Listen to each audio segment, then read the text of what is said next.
जब जनता बगावत करती है 1857 और उसके बाद चित्र 1 में सिपाही और किसान विद्रोह के लिए ताकत जुटाते हुए एक विद्रोह 1857 में उत्तर भारत के मैदानों में फैल गया था।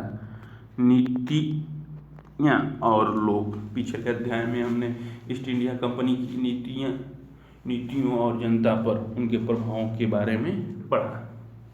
इन नीतियों से राजाओं, रानियों, किसानों, जमींदारों, आदिवासियों, सिपाहियों सब तरह से असर पड़े, सब पर तरह से असर पड़ा। आप यह भी देख चुके हैं कि जो नीतियाँ और कार्रवाइयाँ जनता के हित में नहीं होती या तो उनकी भावनाओं को ठेस पहुँचाती, उनका लोग किस तरह विरोध करते हैं। नवाबों की छिनती सत्ता 18वीं सदी के मध्य से ही राजाओं और नवाबों की ताकतें छीनने लगी थी। उनकी सत्ता और सम्मान दोनों खत्म होते जा रहे थे। बहुत सारे दरबारों में रेजिडेंट तैनात कर दिए गए थे। स्थानीय शासकों की स्वतंत्रता घटी जा रही थी। उनकी सेनाओं को भंग कर दिया गया था। उनके राजस्व वसूली के अधिकार व इलाके एक एक करके छीने जा रहे थे। बहुत सारे स्थानीय शासकों ने अपने हितों की रक्षा के लिए कंपनी के साथ बातचीत भी की। उदाहरण के लिए झांसी की रानी लक्ष्मीबाई चाहती थी कि कंपनी उनके पति की मृत्यु के बाद उनके गोद लिए हुए बेटे को राजा मान ले। पेशवा बाजीराव द्वितीय के दत्तक पुत्र नाना साहब ने भी कंपनी से आग्रह किया कि उनके पिता को जो पेंशन मिलती थी वह मृत्यु के बाद उन्हें मिलने लगे। अपनी श्रेष्ठता और सैनिक ताकत के नशे में चूर कंपनी ने इन निवेदनों को ठुकरा दिया। अवध के रियासतें अंग्रेजों के कब्जे में जाने वाले आखिरी रियासतों में से थी। 1801 में अवध पर एक सहायक संधि थोपी गई और 1856 में अंग्रेजों ने उसे अपने कब्जे में ले लिया। गवर्नर जनरल लॉर्ड डलहौजी ने ऐलान कर दिया कि रियासतों का शासन ठीक से नहीं चला जा रहा है, इसलिए शासन को दुरुस्त करने के लिए ब्रिटिश प्रभुत्व जरूरी है। कंपनी ने मुगलों के शासन को खत्म करने की भी पूरी योजना बना ली थी। कंपनी द्वारा जारी किए गए सिक्कों से मुगल बादशाहों का नाम हटा दिया गया।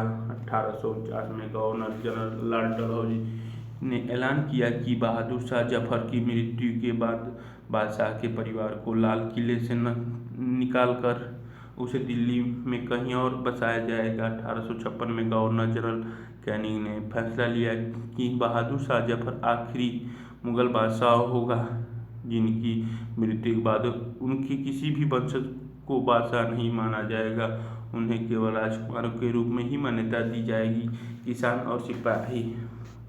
गाँवों में किसान और जमींदार भारी भरकम लगान और कर वसूली के सख्त तौर तरीके से परेशान थे। बहुत सारे लोग महाजनों से लिए कर्ज नहीं लौटा पा रहे थे। इसी कारण उनकी पीढ़ियों पुरानी जमीन हाथ से निकलती जा रही थी। कंपनी के तहत काम करने वाले भारतीय सिपाहियों के असंतोष की अपनी वजह थी।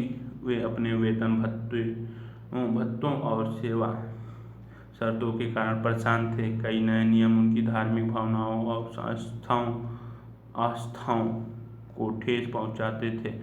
क्या आप जानते हैं कि उस जमाने में बहुत सारे लोग समुद्र पार नहीं जाना चाहते थे। उन्हें लगता था कि समुद्र यात्रा से उनका धर्म और जाति भ्रष्ट हो जाएगा। जबकि 1824 में सिपाहियों को कंपनी की ओर से लड़ने के लिए समुद्र में रास्ते बर्मा जाने का आदेश मिला तो उन्होंने इस हुक्म को मानने से इनकार कर दिया। उन्हें जमीन के रास्ते से जाने में एतराज नहीं था। सरकार का हुक्म न मानने के कारण उन्हें सख्त सजा दी गई। क्योंकि यह मुद्दा अभी खत्म नहीं हुआ था, इसलिए 1856 में कंपनी को एक नया कानून बनाना पड़ा। इस कानून में साफ कहा गया था कि अगर कोई व्यक्ति कंपनी की सेना में नौकरी करेगा तो जरूरत पड़ने पर उसे समुद्र पार भी जाना पड़ सकता है। सिपाही गांव के हालातों से परेशान थे। बहुत सारे सिपाही खुदकिसान थे। वे अपने परिवार गांव में छोड़कर आए थे, लिहाजा किसानों का गुस्सा जल्द ही सिपाहियों में भी फैल गया। कल्पना कीजिए कि आप कंपनी के सेना में सिपाही हैं। आप नहीं चाहते कि आपका भतीजा कंपनी की फौज में नौकरी करे। आप उसे क्या कारण बताएंगे? गतिविधियां में दिया था कि क्या कारण बताएंगे। सुधारों का प्रतीक।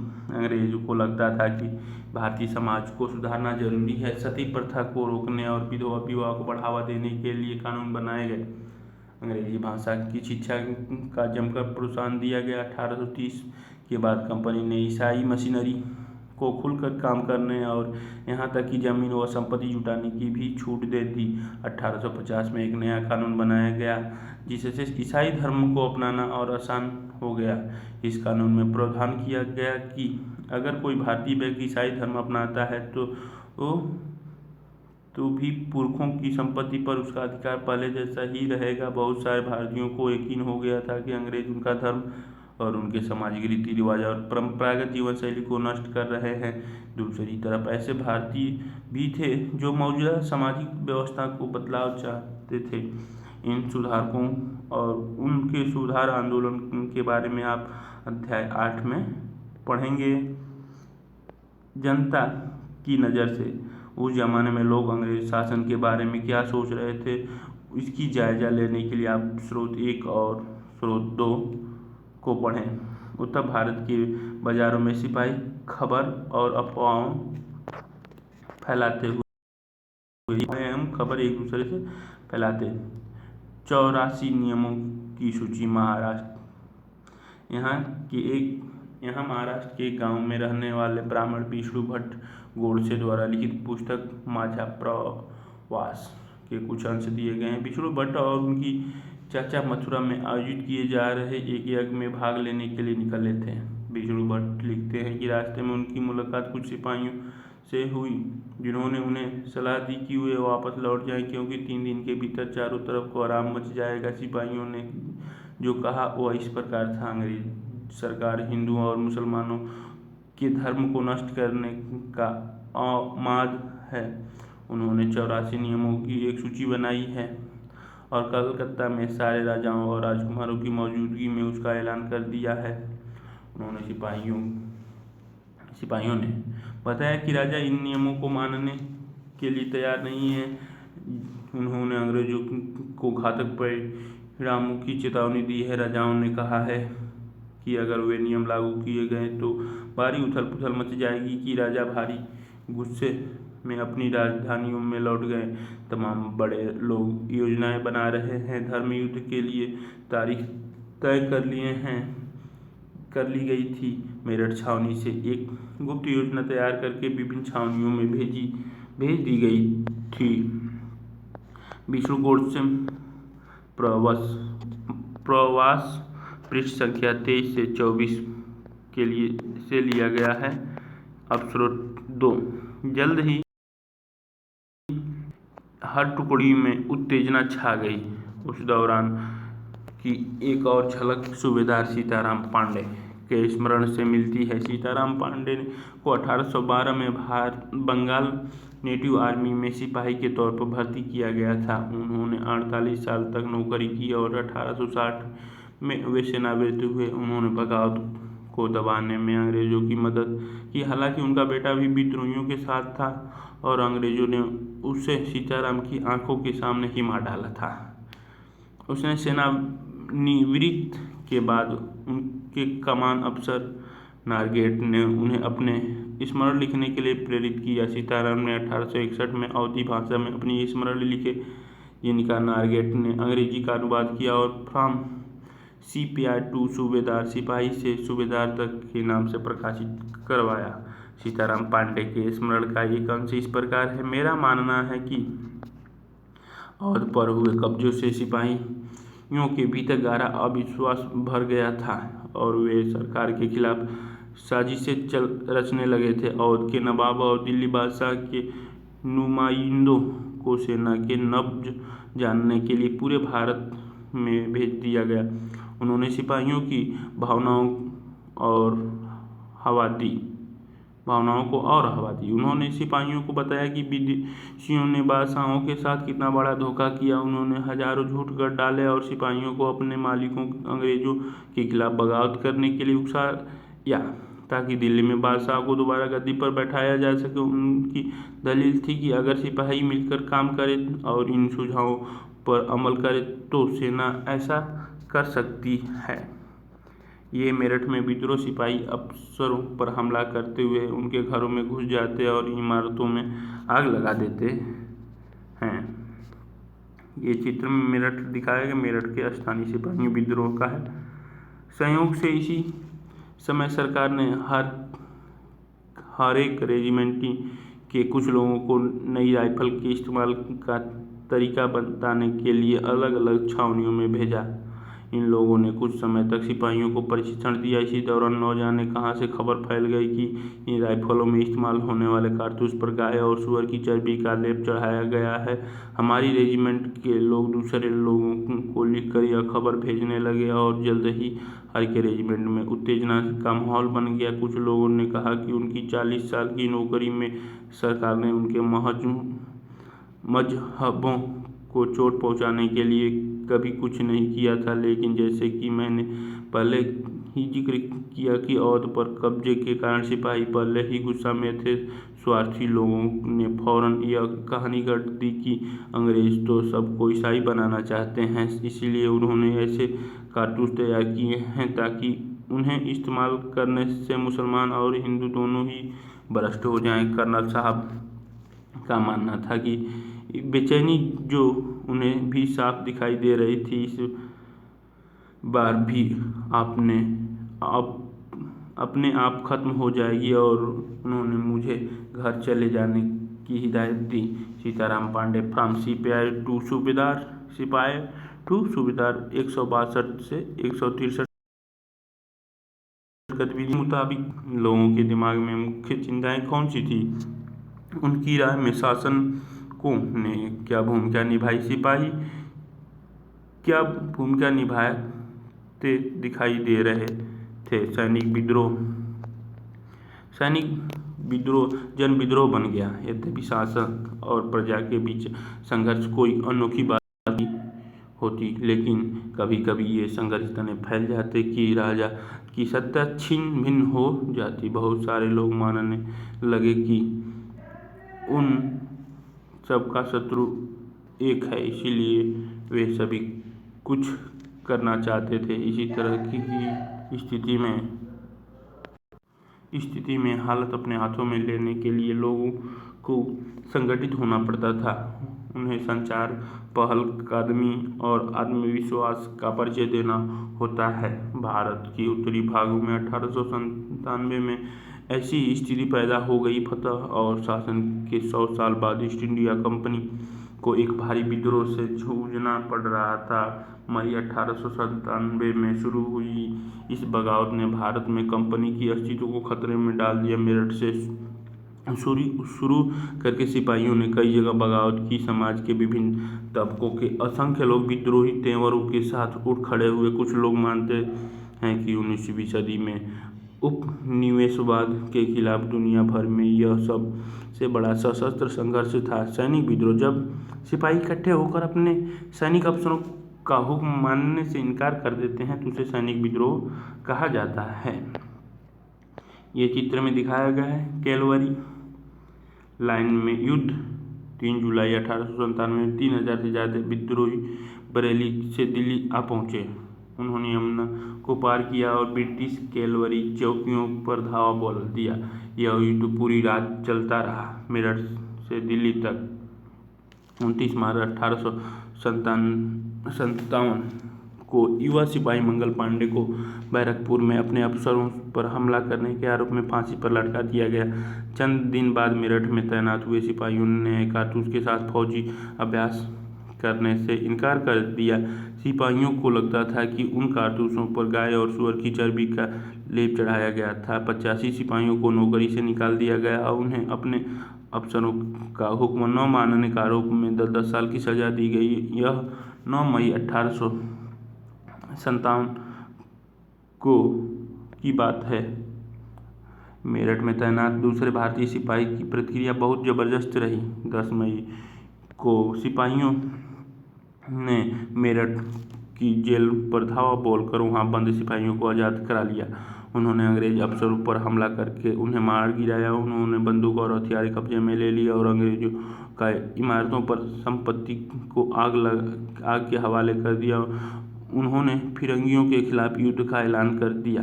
सिपाही पूरे देश में अंग्रेजों के शासन को खत्म करने पर आमाद थे, लेकिन सवाल यह था कि अंग्रेज के जाने के बाद देश का शासन कौन चलाएगा। सिपाहियों ने इसका भी जवाब ढूंढ लिया। वे मुगल सम्राट बहादुर शाह जफर को देश के शासन सौंपना चाहते थे। मेरठ के कुछ सिपाहियों की एक टोली 10 मई की रात को घोड़ों पर सवार होकर मुँह अंधेरे ही दिल्ली पहुंच गई। जैसे ही उनके आने की खबर फैली, दिल्ली में तैनात टुकड़ियों ने बगावत कर दी। यहाँ पर भी अंग्रेज अफसर मारे गए। देसी सिपाहियों ने हथियार व गोला बारूद कब्जे में ले लिया और इमारतों को आग लगा दी। विजयी सिपाही लाल किले की दीवार के आसपास जाम हो गए। वे बादशाह से मिलना चाहते थे। बादशाह अंग्रेजों की भारी ताकत के दो हाथ करने को तैयार। मंगल पांडे की स्मृति में जारी डाक टिकट। मंगल पांडे।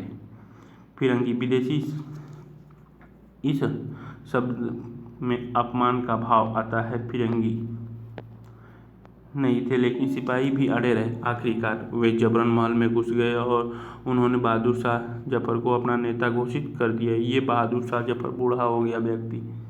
बूढ़े बहादुर शाह को सिपाहियों की यह मांग माननी पड़ी। उन्होंने देश भर के मुखियाओं और शासकों को चिट्ठी लिखकर अंग्रेजों से लड़ने के लिए भारतीय राज्य को एक संघ बनने का आह्वान किया। बहादुर शाह के इस एकमात्र कदम के गहरे परिणाम सामने आए। अंग्रेजों से पहले देश की बहुत बड़े हिस्से पर मुगल साम्राज्य की शासन था। ज़्यादातर छोटे शासक और राजवाड़े मुगल बादशाह के नाम पर ही अपने इलाकों का शासन चलाते थे। ब्रिटिश शासन के विस्तार से भयभीत ऐसे बहुत सारे शासकों को लगता था कि अगर मुगल बादशाह दोबारा शासन स्थापित कर लें तो वे मुगल आधिपत्य को दोबारा अपने इलाकों की शासन बेफिक्र होकर चलाने लगेंगे।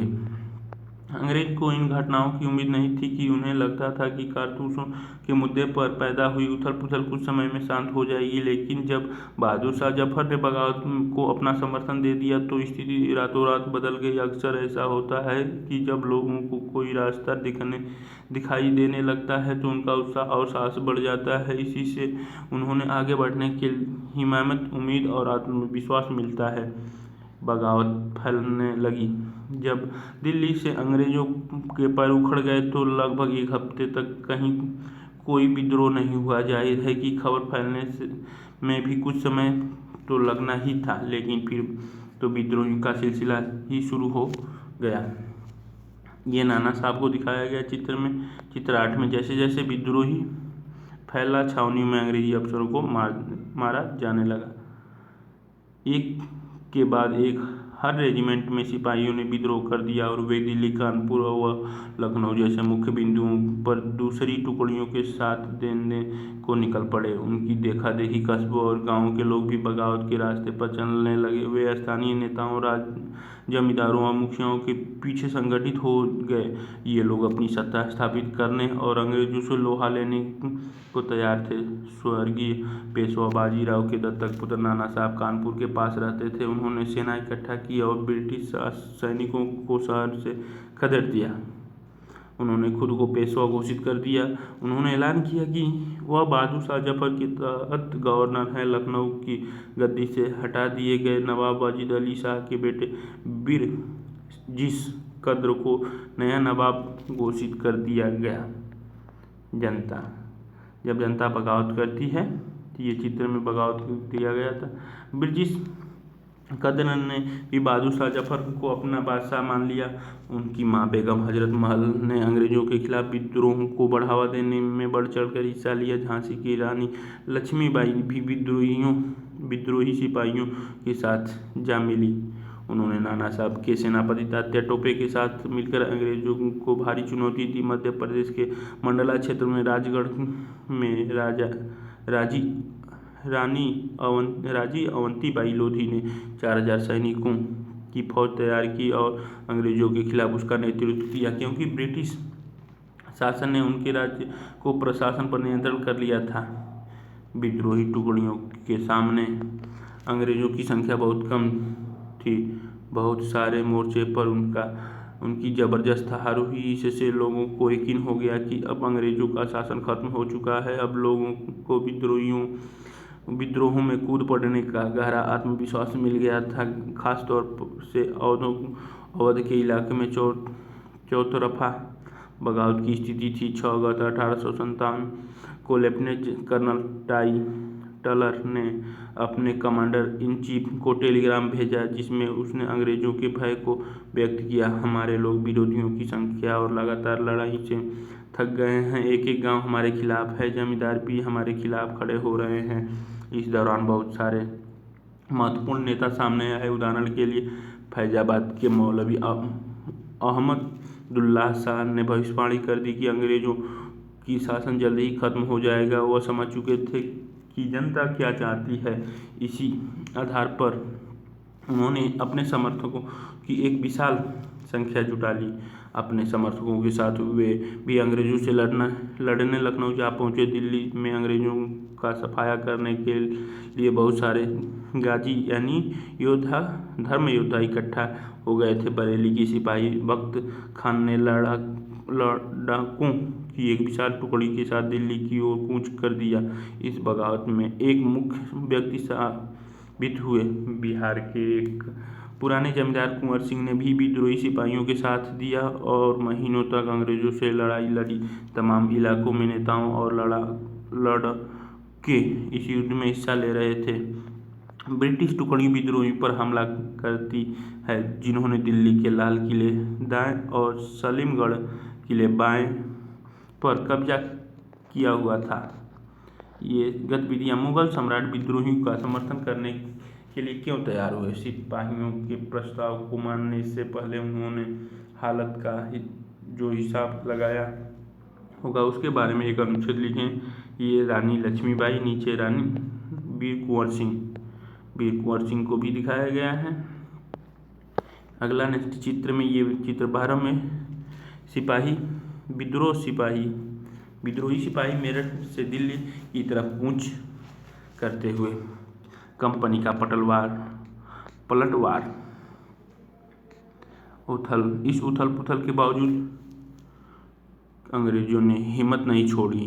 कंपनी ने पूरी ताकत लगाकर विद्रोहियों को कुचलने का फैसला लिया। उन्होंने इंग्लैंड से और फौज मंगवाई। विद्रोहियों को जल्द ही सजा देने के लिए नए कानून बनाए और विद्रोह के मुख्य केंद्रों पर धावा बोल दिया। सितंबर 1857 में दिल्ली दोबारा अंग्रेजों के कब्जे में आ गई। अंतिम मुगल बादशाह बहादुर शाह जफर पर मुकदमा चलाया गया और उन्हें आजीवन कारावास की सजा दी गई। उनके बेटों को उनकी आंख के सामने गोली मार दी गई। बहादुर शाह और उनकी पत्नी बेगम को जीतन महल के अक्टूबर 58 में रंगून जेल भेज दिया गया। इस जेल में नवंबर 1862 में बहादुर शाह जफर ने अंतिम सांस ली। दिल्ली पर अंग्रेजों का कब्जा हो जाने का मतलब यह नहीं था कि विद्रोह खत्म हो चुका है। इसके बाद भी लोग अंग्रेजों से टक्कर लेते रहे। व्यापक बगावत की विशाल ताकत को कुचलने के लिए अंग्रेजों को अगले 2 साल तक लड़ाई लड़नी पड़ी। मार्च 1858 में लखनऊ अंग्रेजों के कब्जे में चला गया। जून 1858 में रानी लक्ष्मीबाई की शिकस्त हुई और उन्हें मार दिया गया। दुर्भाग्यवश ऐसे ही रानी अवंतीबाई लोधी के साथ हुआ। खेड़ी की शुरुआती विजय के बाद उन्होंने अपने आप को अंग्रेजी फौज से घिरा पाया और वे शहीद हो गई। तात्या टोपे मध्य भारत के जंगलों में रहते हुए आदिवासी और किसानों की सहायता से छापामार युद्ध चलाते रहे। जिस तरह पहले अंग्रेज के खिलाफ मिली सफलताओं से विद्रोहियों को उत्साह मिला था, उसी तरह विद्रोही ताकत को हार से लोगों का हिम्मत टूटने लगा। बहुत सारे लोग विद्रोहियों के साथ छोड़ दिया। अंग्रेजों ने भी लोगों को विश्वास जीतने के लिए हर संभव प्रयास किए। उन्हें वफादार गतिविधियां दी गई है और यहाँ पे ये दे रखा है कि शुरू में अंग्रेजी सेनाओं को दिल्ली की भारी किलेबंद को तोड़ने में मुश्किल हुई। 3 सितंबर 1857 को अंग्रेजी सेनाओं को और ज़्यादा हथियार, गोले आदि पहुंचाए गए। ये गाड़ियों पर लदे हुए थे जिन्हें हाथी खींच रहे थे। इनकी कतार 7 मील लंबी थी। तात्या टोपे की स्मृति में डाक टिकट जारी गतिविधियां, जहां 1857 के मई, जून और जुलाई महीने में विद्रोह हुए। अंग्रेजी टुकड़ियां दिल्ली में घुसने के लिए कश्मीरी गेट को बारूद से उड़ा दिया। ये बारूद से उड़ा दिया है।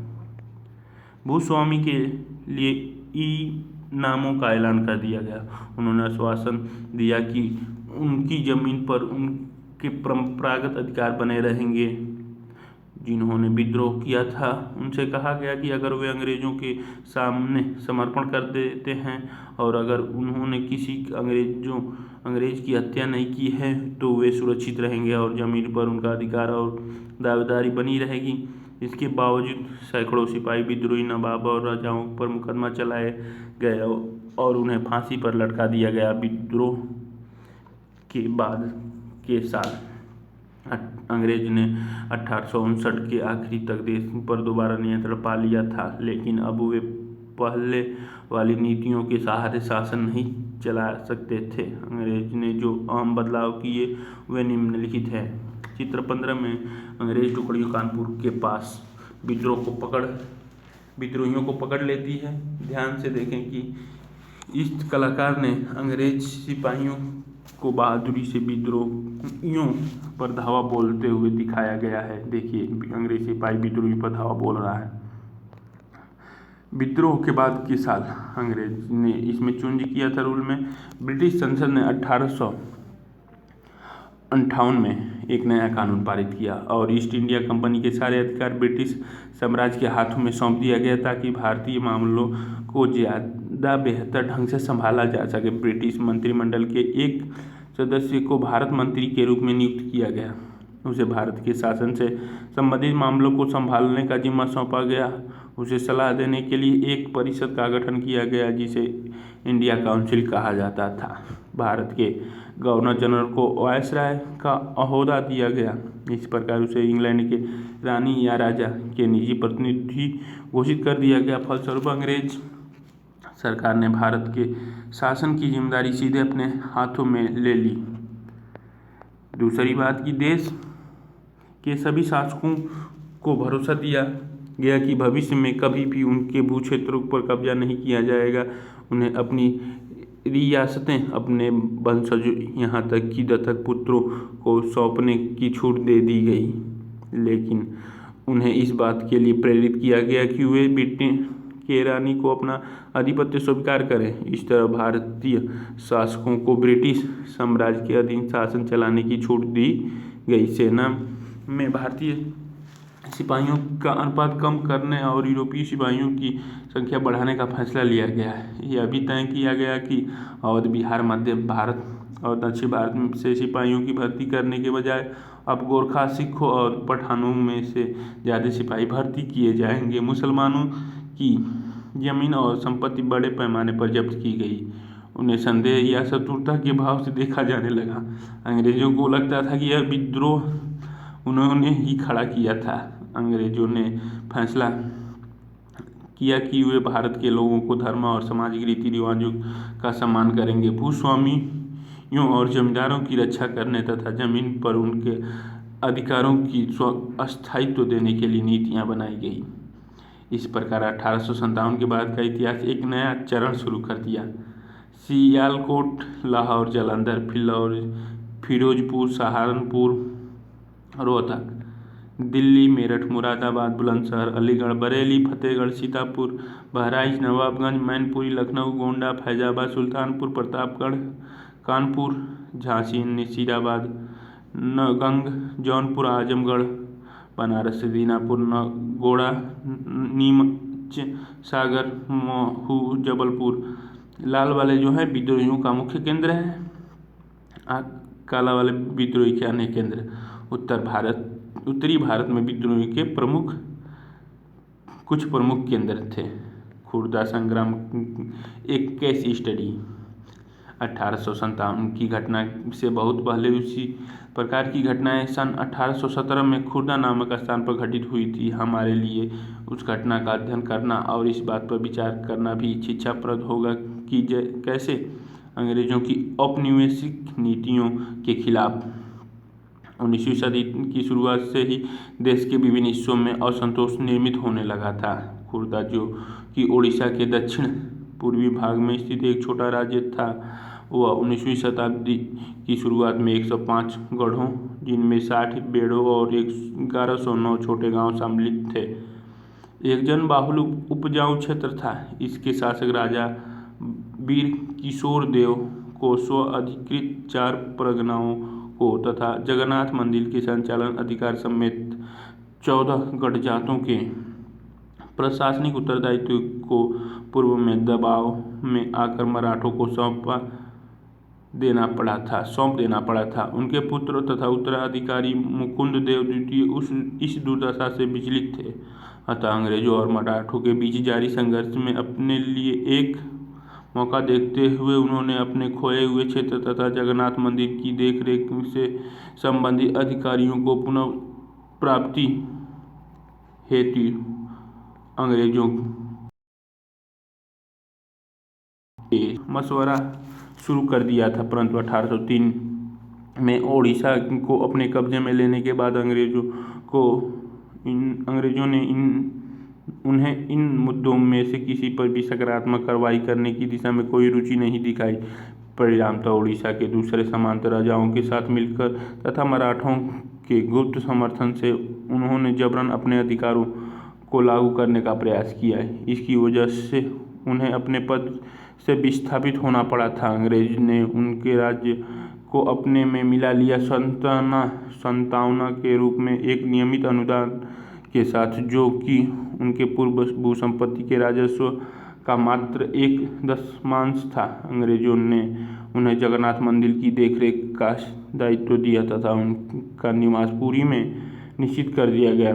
इस अनैतिक व्यवस्था से ओडिशा में दमनकारी विदेशी शासन के एक ऐसे युग का प्रारंभ हुआ जिसने 1817 में एक गंभीर सशस्त्र संग्राम का मार्ग प्रशस्त किया। खुर्दा को अपने अधीन करने के बाद अंग्रेजों ने राजस्व निवृत्ति, जमीन पर कर लगाने और नीतियां अपनाई।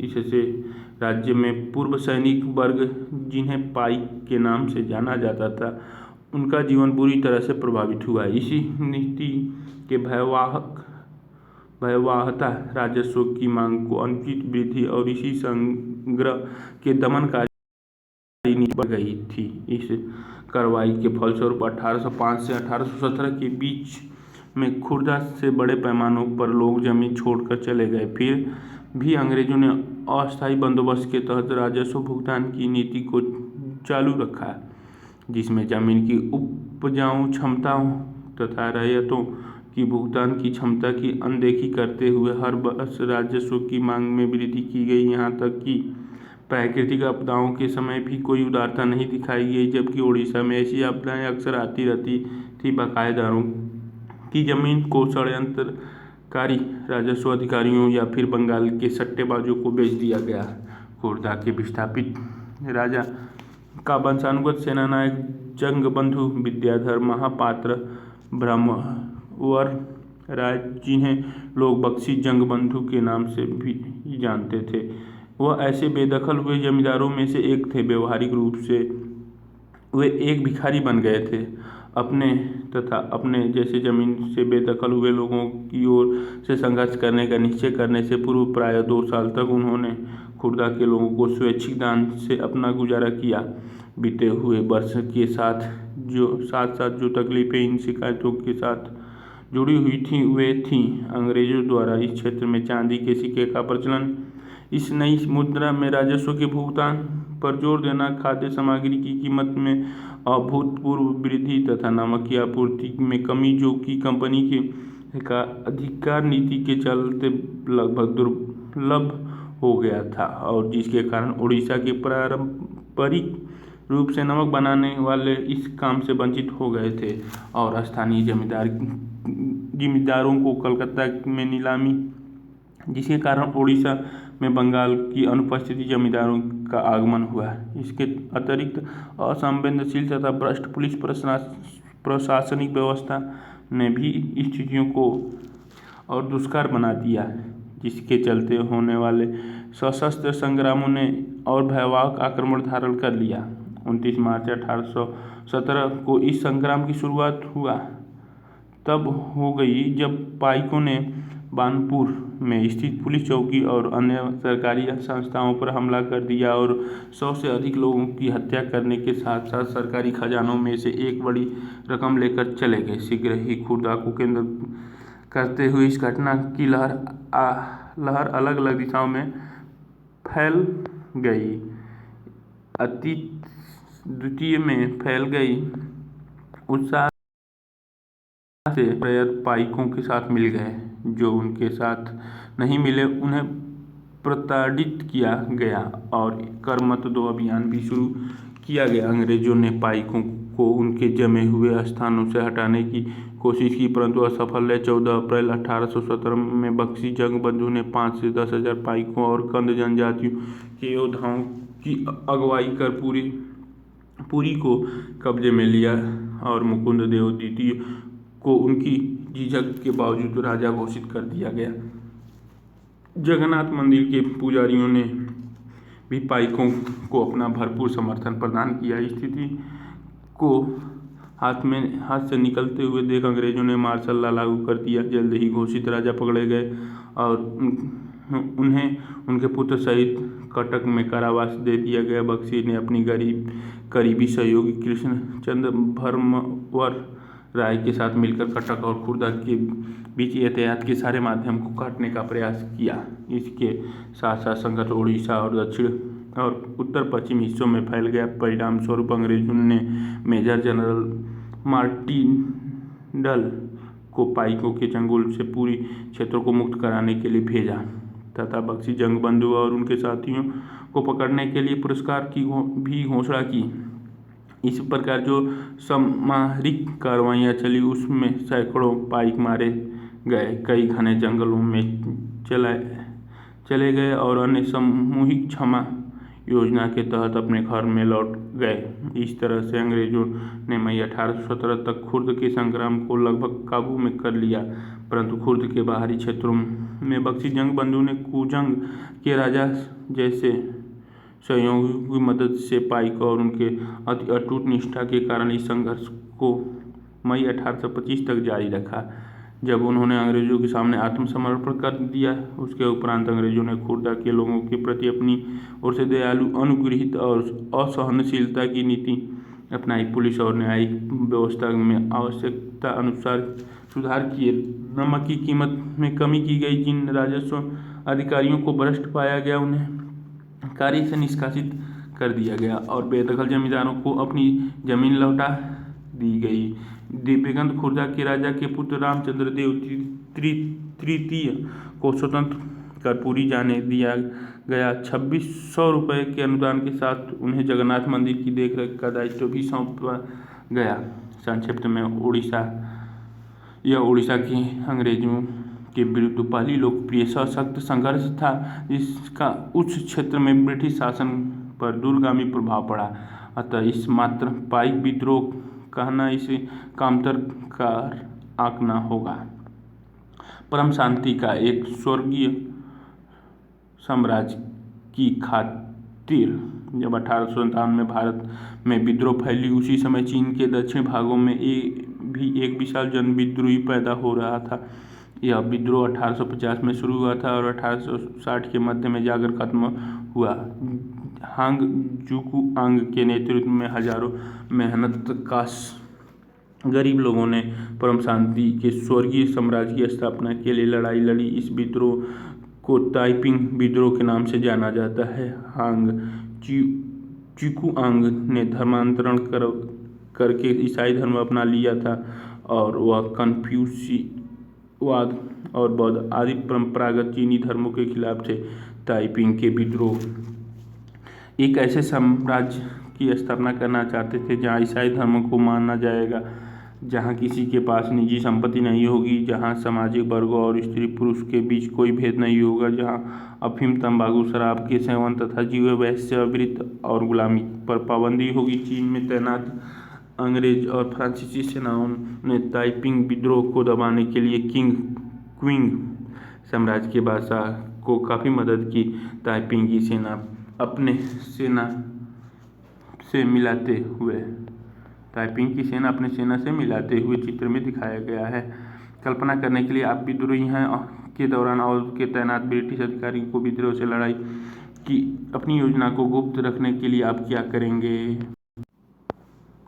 लखनऊ रेजिडेंसी के खंडहर। जून 1857 में विद्रोही टुकड़ियों ने रेजिडेंसी को कब्जे में ले लिया। बहुत सारे अंग्रेज औरतों, मर्दों और बच्चों ने रेजिडेंसी की इमारतों में पनाह ली थी।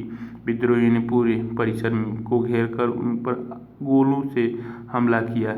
इस तरह के एक गोले से अवध के चीफ कमिश्नर हेनरी लॉरेंस की भी मौत हो गई। हेनरी लॉरेंस जिस कमरे में मरे वह चित्र इस चित्र में दिखाई दे रहा है। गौर से इस इमारत पर बीते दौर के निशान किस तरह बचे रह जाते। हेनरी की मृत्यु का निशान इसमें दिया